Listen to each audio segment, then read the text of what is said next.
Bonjour, aujourd'hui vidéo numéro 9.1 sur les nombres relatifs. Première vidéo du chapitre où nous allons essayer de comprendre qui sont ces nombres relatifs.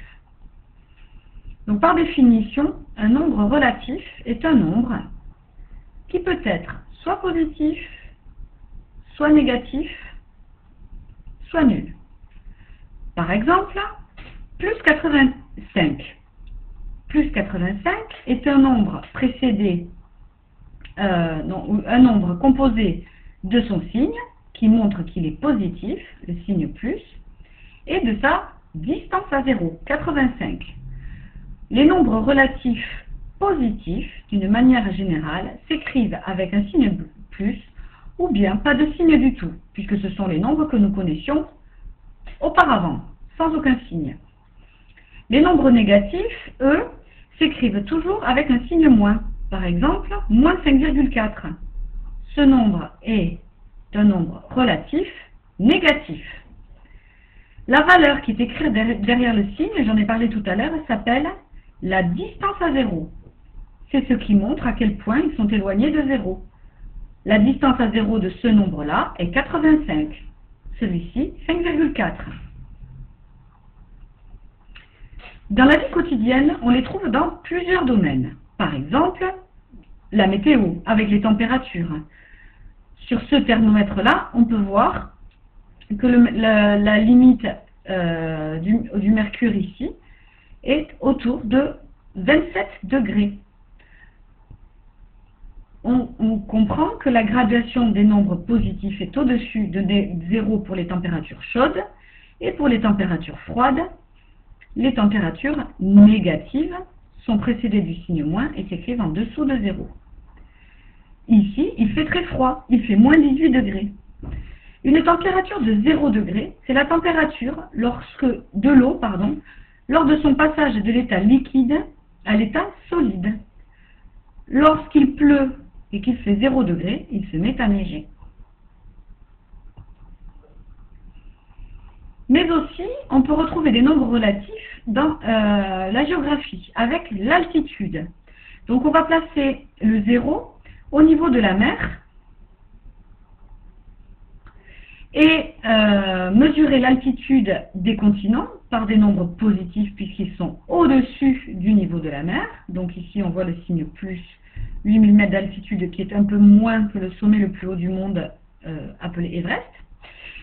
Et avec des nombres négatifs, donc toutes les températures qui sont en dessous du niveau de la mer, par exemple les fosses océaniques, on les mesure donc avec des nombres qui sont négatifs, précédés donc du signe moins.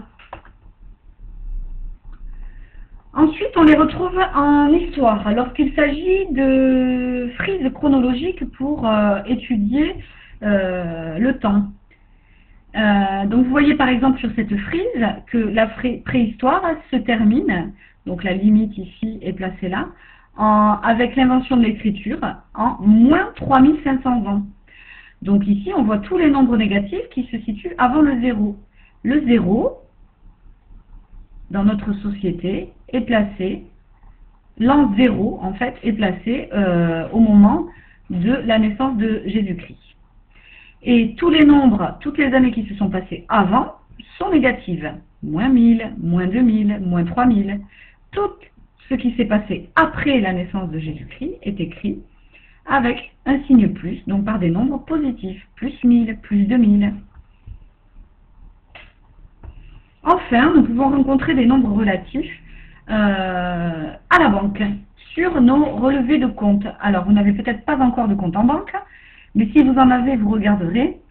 On mesure donc l'état des comptes avec soit des débits, c'est-à-dire de l'argent qui est dépensé. Par exemple ici, cette personne a dépensé 40 €. On compte donc moins 40 € dans cette colonne-ci. Et ensuite, on regarde aussi bien évidemment les crédits, c'est-à-dire de l'argent qui entre dans le compte en banque, qui est gagné. Par exemple ici, avec un nombre positif, puisqu'il n'y a pas de signe devant, on voit que cette personne a gagné 1200 €.